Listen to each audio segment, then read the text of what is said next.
नमस्कार, मैं हूं निश्चित दुबे। आप देख रहे हैं सुलगता सवाल। तो व्हाइट हाउस कॉरेस्पॉन्डेंट्स डिनर की चमक धमक भरी शाम, अचानक गोलियों की आवाज और सीक्रेट सर्विस एजेंट्स दौड़ते हुए और अमेरिका के राष्ट्रपति डोनाल्ड ट्रंप को सुरक्षित निकाल लिया जाता है। एक पल में दुनिया पूरी हिल गई। पूरी दुनिया हिल गई कि आखिर हुआ क्या यह ईरान युद्ध का सीधा जवाब था या कोई गहरा षड्यंत्र? आज ईरान की राजधानी तेहरान घेराबंदी में है। पाकिस्तान में शांति की उम्मीदें टूट रही है और ट्रंप ने अपने दूतों को इस्लामाबाद भेजने से मना कर दिया। क्या यह युद्ध का अंत है या फिर बस बड़ा युद्ध का शुरुआत है? आज हम इसी रहस्यमयी कहानी को खोलेंगे परत दर परत, और ऐसे में कई सवाल सुलग रहे हैं। ट्रंप पर हमला किसने किया और ईरान से क्या कनेक्शन? पाकिस्तान में सीज फायर पर बातचीत क्यों नहीं बनी? पाकिस्तान में ट्रंप ने डेलीगेशन क्यों नहीं भेजा? ईरानी मंत्री खाली हाथ लौटे। ईरान आगे क्या करेगा? क्या मिडिल ईस्ट जंग अब और विस्फोटक होगा? वाशिंगटन में जो हुआ वो किसी फिल्मी सीन से कम नहीं था। व्हाइट हाउस कॉरेस्पॉन्डेंट डिनर में गोलियां चली और एक संदिग्ध गिरफ्तार हुआ। ट्रंप और फर्स्ट लेडी मेलानिया को जल्द से बाहर निकाला गया। राष्ट्रपति ने खुद कहा, मुझे नहीं लगता कि ईरान युद्ध से जुड़ा है, लेकिन कभी पता नहीं चलता। लेकिन क्या यह सचमुच संयोग था? जांच में पता चलता है कि ट्रंप पर हमले का इतिहास ईरान से गहराई से जुड़ा है। याद कीजिए, 2024 में पेंसिल्वेनिया रैली में गोली लगी थी और फिर सितंबर में दूसरा प्रयास हुआ था और 2025 में ऑफ ड्यूटी सिक्योरिटी इंसिडेंट हुए थे। लेकिन असली सनसनी में यह मामला तब आया जब मार्च में न्यूयॉर्क की अदालत ने पाकिस्तानी मूल के आसिफ मर्चेंट को दोषी ठहराया। यह IRGC यानी कि ईरान की रिवॉल्यूशनरी गार्ड्स का एजेंट था जिसने ट्रंप को मारने की साजिश रची थी। जस्टिस डिपार्टमेंट के मुताबिक वो अमेरिका में घुसकर हिटमैन भर्ती कर रहा था, और सिर्फ इसलिए क्योंकि ट्रंप ने पहले अपने टर्म में कासिम सुलेमानी को मार गिराया था। अब ये नया हमला संदिग्ध लॉस एंजलिस से ट्रेन से आया था और फिर शिकागो होते हुए वाशिंगटन तक पहुंचा।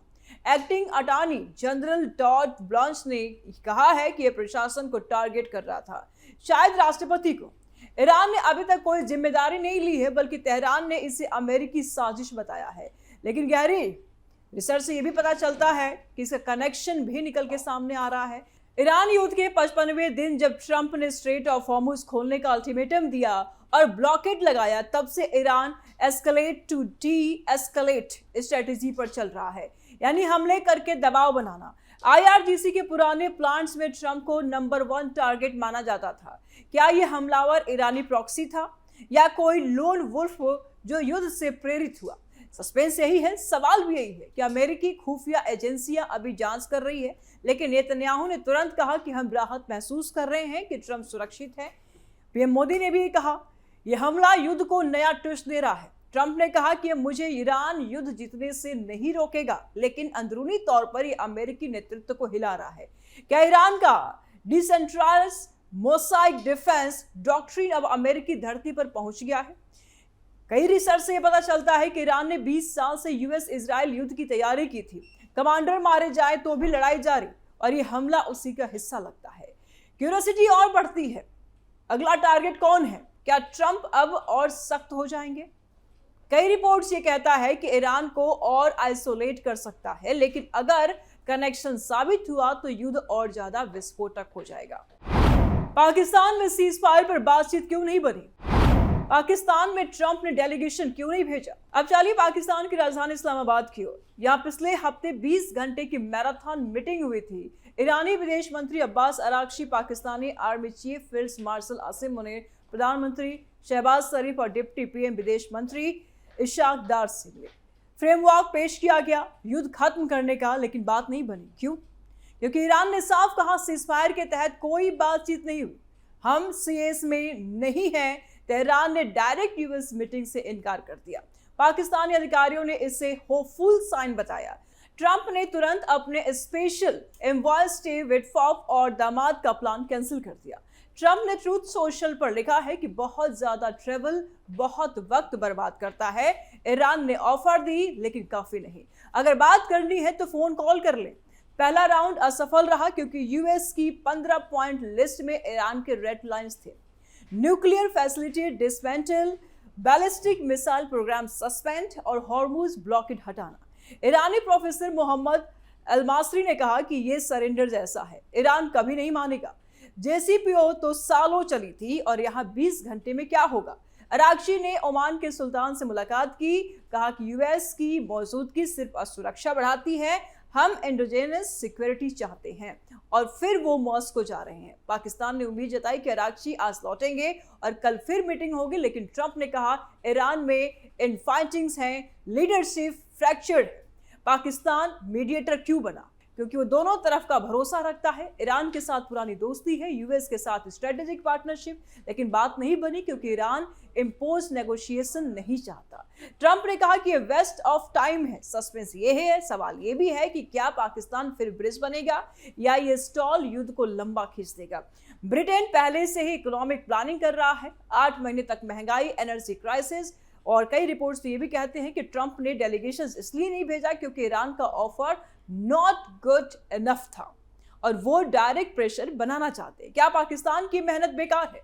अभी तो फिलहाल नहीं, लेकिन घड़ी टिक टिक कर रही है। ईरान अब आगे क्या करेगा? अब सबसे बड़ा सवाल कि ईरान का अगला मूव क्या होने वाला है।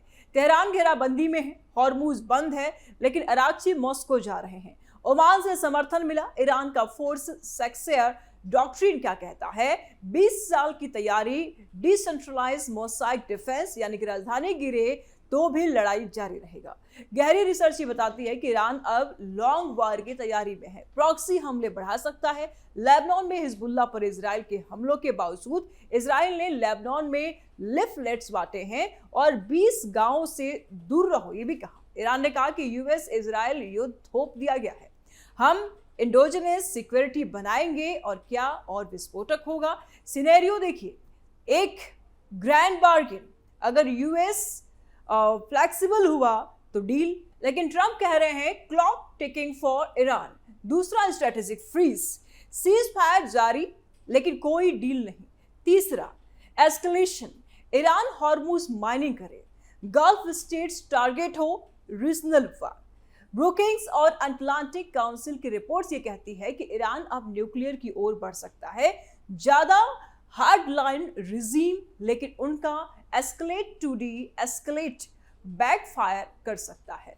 सऊदी यूएई अब रिटेलिएट करने को तैयार है। क्या अब और विस्फोटक होगा युद्ध? सवाल ये कि ईरान ने तेहरान एयरपोर्ट से कमर्शियल फ्लाइट शुरू कर दी है, लेकिन पावर स्टेशन पर हमले का खतरा मंडरा रहा है। ट्रंप ने कहा युद्ध जल्द खत्म होने वाला है, लेकिन ईरान का एफएम कह रहा है यूएस हटाओ, रीजनल सिक्योरिटी बनाओ। ड्रामेटिक ट्विस्ट ये है कि अगर ट्रंप पर हमले का कनेक्शन साबित हुआ तो यूएस और सख्त हो जाएगा।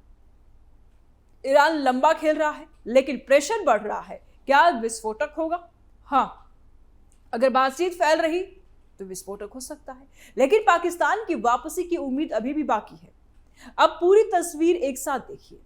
26 अप्रैल की अगर हम बात कर लें, युद्ध का 55वां दिन, यूएस इजराइल ने ईरान पर हमले किए। ईरान ने जवाब में हॉर्मुज गल्फ इंफ्रास्ट्रक्चर टारगेट किया। सीज फायर पाकिस्तान की मध्यस्थता में एक्सटेंडेड हुआ, लेकिन दूसरा राउंड फेल हो गया। अरागची इस्लामाबाद लौट रहे हैं, लेकिन ट्रंप ने डेलीगेशन कैंसिल कर दिया। इजराइल लेबनान में हमले जारी, कलाविया में 1 मरा, 3 घायल, घर उड़ाए गए। ब्रिटेन इकोनॉमिक इमरजेंसी प्लान कर रहा है, ऊंची कीमतें हो रही हैं, फूड शॉर्टेज हो रहे हैं। चीन ने कहा कि हम ईरान से ट्रेड नहीं करते। ट्रंप पर हमला जोड़ा गया और सस्पेंस और बढ़ गए, सवाल और बढ़ गए। मोटिव अभी अनक्लियर है, लेकिन ईरान का शैडो लंबा है। कई रिपोर्ट्स ये कहती है कि ईरान रिजीम कोहेसिव है, लेकिन इनफाइटिंग की अफवाहें भी हैं। यूएस के demands crossing red lines. Pakistan में चर्चा हुई बायलैटरल रिलेशंस, रीजनल डेवलपमेंट्स, लेकिन कोई ब्रेक थ्रू नहीं। आगे क्या? ईरान मॉस्को जाएगा, चीन और रूस सपोर्ट करेंगे इसका। युद्ध अगर बढ़ा तो ग्लोबल इकोनॉमी हिल जाएगी, ऑयल प्राइसेस, फ्लाइट्स, सब कुछ महंगे। सवाल यह है कि ईरान इंपोज टॉक्स से इनकार कर रहा है, लेकिन डिप्लोमेसी जारी है। सवाल यह भी है कि क्या ट्रंप का कॉलस वाला स्टेटमेंट काम करेगा? ट्रंप ने कहा कि कॉल करो अगर कोई बात करनी है तो। ड्रामेटिक, ये पूरी ड्रामेटिक लगती है। ये युद्ध ना सिर्फ मिडिल ईस्ट बल्कि पूरी दुनिया को बदल रहा है। पाकिस्तान की भूमिका क्रुशियल है, लेकिन ट्रंप का जो पेशेंस है वो खत्म होता हुआ भी नजर आ रहा है। ईरान लंबे युद्ध के लिए तैयार है, लेकिन प्रेशर में है। क्या शांति आएगी या नया विस्फोट? हम नजर रखे हुए हैं, ये आप भी नजर बने आए रखें। लेकिन ये बात तो तय है कि मध्य पूर्व में जो हालात है उससे सभी लोग बदहाल है, सभी लोग प्रभावित हैं। फिलहाल पहले जैसा हालात अभी तो नहीं है, और अभी अगर युद्ध रुक भी जाता है तो भी पहले जैसे हालात नहीं रहने वाले हैं। अपनी राय आप कमेंट बॉक्स में जरूर दें। आपकी राय हमारे लिए बहुत इंपॉर्टेंट है। वीडियो को लाइक करें, ज़्यादा से ज़्यादा शेयर करें, चैनल को सब्सक्राइब करें। जल्द मिलते हैं नए अपडेट के साथ। दीजिए इजाजत, नमस्कार।